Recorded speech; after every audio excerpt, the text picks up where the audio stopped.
um sinal construído como uma combinação linear, uma superposição de dois sinais. Resta você saber qual é a frequência base desse sinal para, a partir da frequência base, você poder reescrever esse sinal em forma de Euler, né, e começar a calcular e identificar os coeficientes. Que nesse caso a gente pode dizer que esse sinal ele tem dois subsinais, né, que a gente pode chamar de um x1, x1 de n, e que seria um x2 de n. Perceba o seguinte, x1 de n ele tem uma frequência de oscilação π sobre 8, e o x2 de n ele tem uma frequência de oscilação π sobre 4. E tem uma fase, né? Ele está defasado em π sobre 4 também. Onde o x1 ele não tem defasagem, ele é fase zero, né? Referência zero. Bom, então com isso você acha os períodos base desses sinais. O N1 ele vai ter um período de repetição de 16, se a gente tratar ele isoladamente. E o N2 ele vai ter um período de repetição 8. Só lembrar dos assuntos anteriores. Bom, então aí como você tem uma combinação de dois sinais, o que foi indicado é achar o MMC. Então o MMC para esse caso vai ser 16, né? E esse valor vai ser o período fundamental do sinal. Tá? Então, considerando isso, você agora vai achar uma frequência fundamental, 2π sobre n. Então, essa frequência fundamental vai ser ω0 igual a π sobre 8. E daí você já pode reescrever alguns termos na forma de Euler. Então, reescrevendo o sinal em fórmula de Euler, você tem essa aqui a representação do cosseno de ω0n.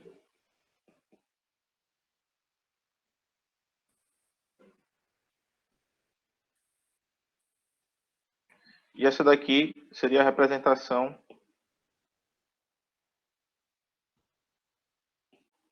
cosseno de 2ω0n mais π sobre 4, certo? Só para deixar no mesmo padrão, às vezes eu acabo confundindo aqui a variável ômega, no caso contínuo, vamos deixar bem separado isso.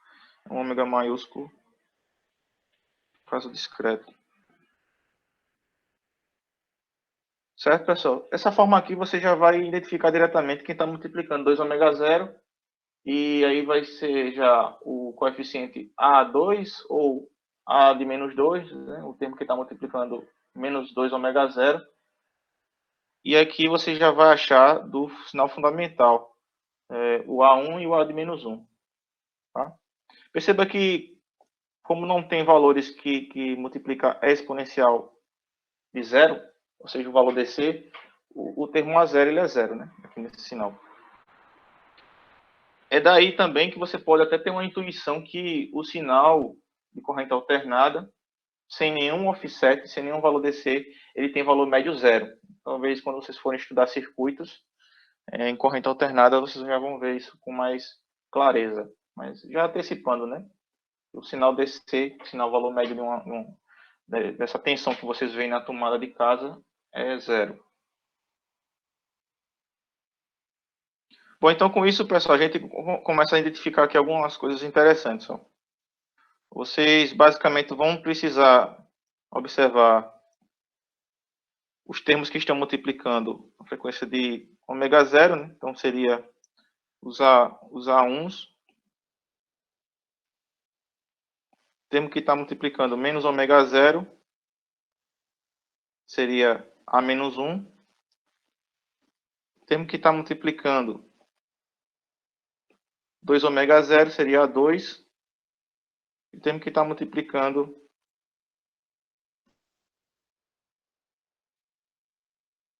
menos 2ω0 seria o A de menos 2. O resto é zero. Certo?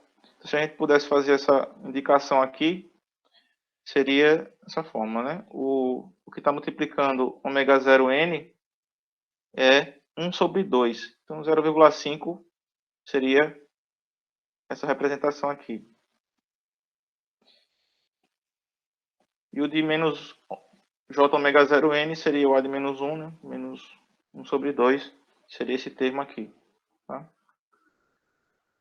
Então, olhando para cá, o que você identifica, os termos que estão multiplicando 2 ômega 0n seria aqui o A2, e esse termo aqui, que está multiplicando menos 2 ômega 0n, seria o A de menos 2. Então, com isso, você já também pode fazer essa associação. O A de menos 2 seria basicamente 0,5 exponencial de menos j pi sobre 4. Aí seria um número complexo, né? Já. Perceba que esses coeficientes eles podem ser números reais ou números complexos, né? Com parte real e parte imaginária. Pode também ser imaginário puro. E aqui a gente está representando na forma polar.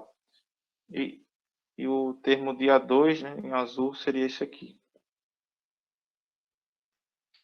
O que você precisa saber é identificar e construir o conjunto definindo esses coeficientes espectrais de um intervalo n. Portanto, como n aqui é 16, a gente vai construir um set de coeficientes de A0 até A15.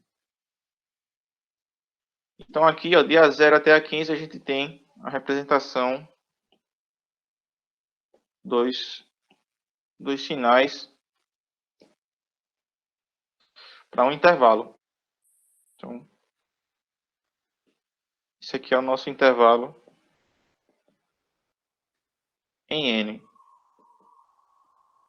Isso não quer dizer, pessoal, que esses coeficientes que forem o A de 14 ou A de 15, ele tem que ser estritamente zero. Ele pode vir uma parcela dele da outra construção, né, que vai se superpor dos sinais. Lembra que quando eu falei que os sinais, depois do intervalo n, se superpõem, então é natural que você tenha a superposição desses sinais, porque o padrão ele vai se repetir, e basicamente quando a gente constrói várias camadas, né, desses sinais, um por cima do outro, dos espaços amostrados, eles vão eventualmente poder se superpor, como é o caso dessa questão. Perceba que na outra questão não tinha isso, mas aqui eu já chamo a atenção para isso, que você vai usar a propriedade que a gente... Propriedade não, né? Na verdade, a característica desse caso em tempo discreto, que os AKs eles vão ser igual a K mais N. Aqui. Então, essa característica que você vai poder usar também. Constrói primeiro de A0 até A de N menos 1. Aí você vai ter todos os AKs. E aí, depois disso, você vai usar essa relação de AK igual a AK mais N para construir os outros. E depois superpõe todos eles no esboço, né? Com isso, você vai perceber o seguinte, pessoal. Poderia até fazer por tentativa aqui, né? Você testando. Se você pegar o padrão dos espectros dos sinais, a gente tem aqui, ó, esboçar isso, você vai ter... Aqui vai ser o A1. Aqui vai ser o A de menos 1. Aqui vai ser o A2. E aqui vai ser o A de menos 2. Quando você pegar esse conjunto de sinais e decalar ele na frequência, nos coeficientes AKs de N, você vai chegar no mesmo padrão. E, eventualmente, esse padrão ele se repete. Então, isso equivale a dizer que, quando eu chegar no coeficiente A de 16, é equivalente ao meu A0. O A de 17 ele vai ser igual ao A1. E assim por diante. O A de 18 ele vai ser igual ao A2. Para escrever aqui, o A de 18 ele vai ser igual ao A2. Está observado aqui. Isso é devido à característica dos sinais exponenciais complexos no tempo discreto. Bom, isso aqui eu comentei para vocês acima de A0, né, mas voltando também é equivalente. Então, o A15 seria equivalente ao A de menos 1, certo? Então, seria A de menos 1 mais N, né? O N é 16, então seria o A15. A de menos 2 menos 2 mais 16, é equivalente ao A14. Dá para talvez escrever aqui, né? Se eu escrever na fórmula, é o A de menos 2 mais 16. A de menos 2 mais 16, onde 16 é o período N. Certo? E é isso que é usado em processamento mais avançado, né, quando a gente estuda sinais discretos, é tomar cuidado com a banda da frequência, porque isso aqui, quando a gente for falar de transformada de Fourier, essas barras espectrais desses coeficientes, eles vão ser em transformada de Fourier. Existe a possibilidade disso aqui superpor, pessoal. Então quer dizer o seguinte, que a gente está decalando isso aqui para N, mas ele pode vir para cá. Ó. Então, a partir de um momento, você pode ter superposição dos sinais. E quando você vai fazer a amostragem do sinal, você tem que tomar cuidado com isso, para você não perder as características do sinal. Então, a gente tem essa atenção para pegar o sinal base, definido em uma banda de frequência, e quando for passar o filtro, projetar um filtro, garantir que esse filtro não está pegando as múltiplas dessa frequência. Tá? Então, do ponto de vista de energia, o que, é que a gente pode considerar aqui? Ó? Você pode considerar que as harmônicas, ou seja, os componentes dos coeficientes espectrais de baixa frequência concentram a energia, mas não só de baixa frequência, né? Eu diria que múltiplas da frequência fundamental, tá? No caso discreto. No caso contínuo, a gente tinha a certeza de dizer que era na baixa frequência porque os coeficientes eles iam para infinito, mas aqui nesse caso não. Aqui nesse caso você vai ter repetições do padrão dos coeficientes em cada grupo de intervalo n.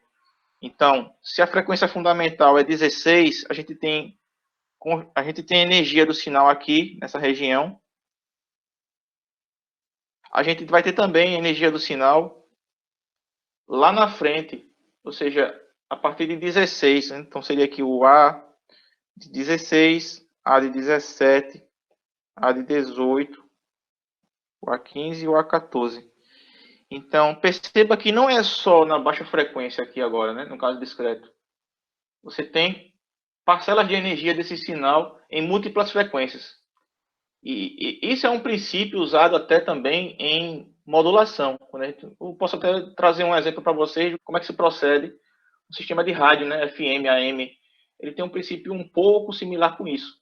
Você tem um sinal, e esse sinal eles jogam para frequências múltiplas.